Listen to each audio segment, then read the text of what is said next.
Welcome back to the channel, everybody. So today we're just going to do a really quick test of the new equipment. I got a new camera, so that's what you're viewing me on today. Hopefully it won't be too complex. It's a Lumix G7 4K camera. If any of you ever want to know what equipment I use.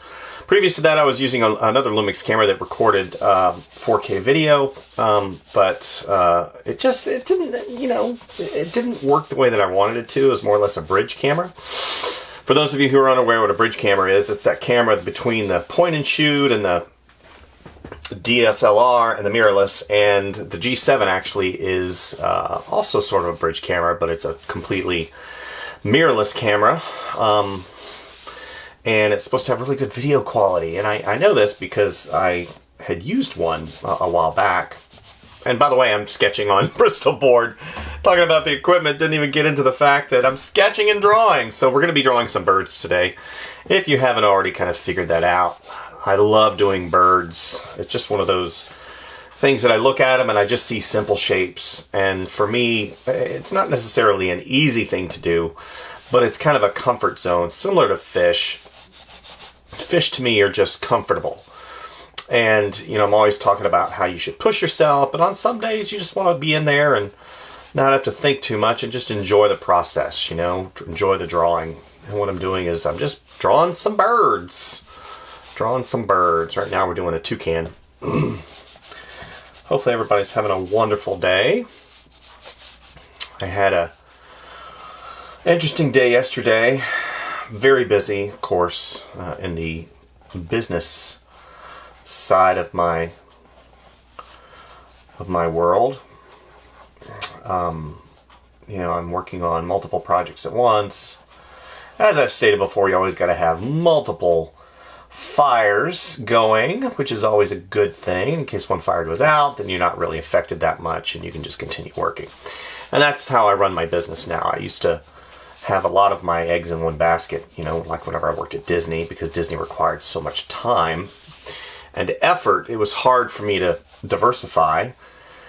But, you know, I learned very quickly after one day I came in at Disney and they were like, oh, by the way, we're eliminating the contract program. Download all your files to the server and thank you for your service. And that was kind of one of those deals where you show up there all the time and you know, they pay you and you're an in-house contractor, which is what I was. And, you know, one day they just decide that it's time. They don't give you really a heads up or anything. It's like, oh, by the way, in March, we're going to be eliminating the program. And I think the reason for that is because they don't want people to quit on them. You know, they still have people that have deadlines. And if you told them that we're going to fire all of you at a certain time, you get people that would just leave that day, and then you'd have projects that would be, you know, unfinished. And anyway, I digress. So yeah, just working on a lot of projects right now and being diversified and having a lot of fun. I'm really enjoying what I'm doing and just really cool. Working on illustration, working on some package art, working on some 3D work, working on toys. And, you know, recently I had the opportunity to talk to some students over there at Ringling. I'm actually a mentor in their mentor program for their students that are looking to, you know, be artists. And I typically talk to freshmen. But this time it was a kind of an employment symposium that they put on. It was all virtual. It was really neat. And I had the opportunity to talk to some seniors. And some of the seniors were, man, just really go-getters and excellent. It was an excellent opportunity for me to see kind of where they're at and you know, whenever I was at Ringling and the focus that Ringling puts on certain aspects of teaching. And, you know, the questions were very poignant and direct, and everybody was really happy, and it was really neat process. And then I got the opportunity to see some sophomores and some freshmen. And, you know, a couple sophomores just blew my mind of the capability that they're at. You know, some of the people and their drawing skills, and you can definitely see the people who put in the time and the people who did not, and were just there. You know, oh, I'm at Ringling, I'm going to do a job whenever I get out, and that's not necessarily the case. Let's go ahead and do some leaves here and there, maybe the branches. And, I was very direct and encouraged them, for those that are interested in being an artist in the field, whether it's a freelance artist or in a studio, to never lose your passion. I remember being at the design agency and I kind of lost my passion. I was kind of going through the motions. I'd show up at work, and even though I was creating good work, I was kind of going on autopilot, and that's never a good thing for a creative, to go on autopilot, because you want to put a degree of yourself in the work, but not allow the work to overtake you. And I had literally just kind of, I'd leave work and I wouldn't draw at all. And that was never a good thing. And I thought, I don't remember if I watched a program or what, but I got to the point where I just thought, if I don't do this thing right, I'm going to regret it. And I'm going to be, at a place for 25 years. And I'm going to look back and I'm going to say, oh, I have a nice retirement and I have this and that. And I said, but I never really got to do what I wanted to do, which was, children's books and character design and toy design, and just really get a hold of some of those properties, like your Disney properties and your Pixar properties and your Star Wars properties and all of that. And I wanted to really just see what it was like to get out and be on my own. And that's what I did. And it's been very rewarding, to say the least, overall. Okay, so what I'm doing now is just going in, and it's a toucan. So we're going to draw probably another toucan really quick.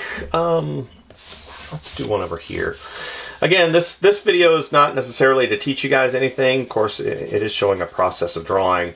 I'm trying to kind of flesh out the issues in and outs of the camera that I'm using, so hopefully it's recording well with volume control. And I've got a microphone on there that is really nice, like a boom microphone. And so, anywho, how's everybody doing? Good to hear it. Okay, there we go. Let's go here.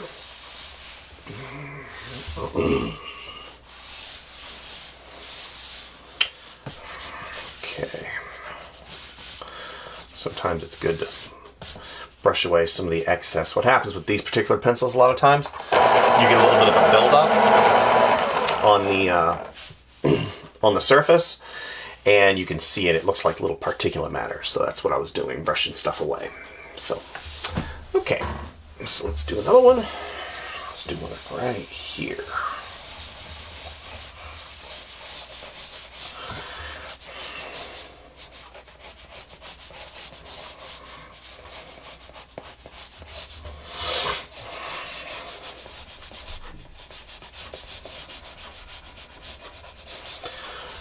Working on what I do day in and day out, it is how do I put it? It is a taxing thing that I think, and then I talked about this with some of the people that I was talking to earlier in the week, on Tuesday actually. Being in the art field it's a taxing thing, and taxing being mentally taxing.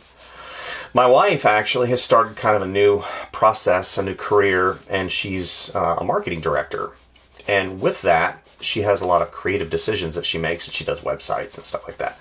And this is not something that she was ever, quote unquote, trained to do, but the company that hired her really just liked her attitude. And, these creative things, especially whenever it pertains to website and asset creation, like your mail outs and some of those other items, it's all the items that are on the creative side, it's kind of like a skill. You can teach that process and what makes sense. But, I told her, I said, to be creative, you really you need to look at that human dynamic and what makes things attractive to people. And she's a people person. She's very smart. She's a lot smarter than I am. And, I've said that 100 times before. And my wife doesn't watch my channel or anything, so don't think that I'm kissing up. But the reality is she's very smart. She's always been a people person, so she understands the importance of, the item she's designing or the website making sense to the person. So, I talked about how, art can be taxing to the people. And then even my wife, in this first few weeks that she's been doing this, has noticed a marketable difference in how her brain is kind of reacting to all these new stimuli. And I said, what inadvertently happens is you're thinking about work even when you're not at work. And, staring at a computer all day is hard, or being creative is hard because it has to do with your brain power. And, that's just one of the things that I said to the kids. Not kids, they're young adults. To the young adults when I was at the symposium for Ringling, and I said, art can be taxing, it can be fun, it's very rewarding, but overall, just know that it is going to eventually become a job, and how we treat that job, whether it's a benefit to us or whether it's a burden, is going to really dictate our career outlook in general. I talk to many people who are in games, because even talking to some of the students, because a lot of them were in game design, which is great, and I think game design is a great field to go into, but I don't think a lot of kids are really prepared for the long hours. And I talked about that, and then I talked about how budgets and all those other aspects, and also competition in the corporate environment. And it was very enlightening to hear a lot of them were very receptive. Of course, a lot of them are still going to go in there, and that's fine. I said, but here's the deal. You always need to remember to keep your passion there, because you don't want to, again, get into that game environment and have the company just squeeze you to death. And eventually, you just hate what you do. And I've seen that happen before, too. Let's go ahead and get this ironed out here, trying to get the balance of these legs. Everybody was very happy, very receptive, and it was a neat process to go through and talk to some of those young people.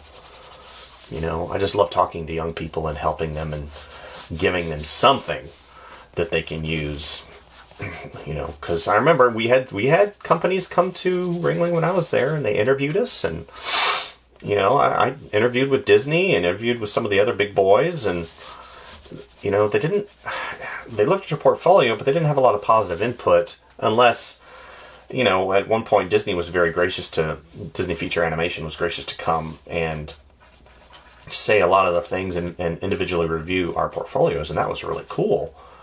We were doing a lot of things right. And it was just a neat process. I didn't end up getting a job with feature animation or anything like that. It was a neat opportunity. So, what I'm doing now is just going in and maybe putting in simple composition. See, I put some leaves here and there. Maybe a ground plane to give it...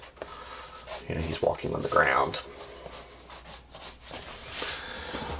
Working out variation of line weight. We'll talk about that. Talk about form. Talk about rhythm and flow. So you'll see a lot of scribbly lines. And what I utilize those scribbly lines for is sort of working out of my brain that three-dimensional form on the 2D surface. I never think of the page as a two-dimensional surface. Two-dimensional being 2 dimensions, so you have height and width, and you can't, put your hand through the paper. That's important to understand, because your brain has to actually create that third dimension. So whenever you think about drawing something, thinking in 3 dimensions, how do you do that? So we're already living in a 3-dimensional world, because, that's what we live in. Height, width, and depth. We can go in and touch things. We can feel things. It's a tactile world. It's very...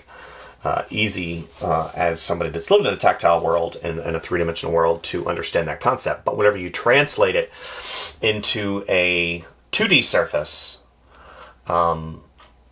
even though this is a three-dimensional piece of paper, it does have height, width, and depth, but I'm drawing three-dimensionally on a 2D surface. So that concept, I think, is hard. It's a hard concept to swallow. It's a hard concept to understand, especially as somebody that doesn't have a lot of experience doing that. And a lot of times you'll see very weird, skewed drawings that don't make a lot of sense, or you'll see, decisions that, don't make a lot of sense in the context of, oh, you live in a 3D world, you should understand this a little bit better. And it's hard, how do you solve that? Well, there's different ways of doing that, but drawing and looking at the world and thinking, yeah, I'm looking at this bird, I'm thinking how this is a three-dimensional bird. It looks quasi-three-dimensional, it is stylized, but I'm looking at this and I'm thinking, okay, so there's a form, right? I know that he's on the page, but I also know that there's another side to this face. I know that there's a top of the head and there's width. I know that there's overlapping lines here that create depth. I know that and you can see a lot of times I'll do these lines and you can see them here, here, here, and then maybe I'll do a line like this. And what that does is it makes me think like a basketball. If I look at a basketball and I think the lines are going around, that helps give me better understanding of the form that I'm looking at. And that's basically all that I'm doing, whenever I draw something like a character or something. And I'm using these kind of lattice lines to help me work that out. So yeah, I think what I'm going to do is I'm going to eventually... there's a couple things that's going to happen with my channel. One of them offering tutorials that you guys can purchase from like Gumroad inexpensively, $3 to $5, and then offering a one-on-one hour session that I'll sit down, I'll talk with you, and if that's something that you're interested in, then definitely ping me. Sitting down, talking with you, looking at your portfolio, giving you direction, and a lot of times.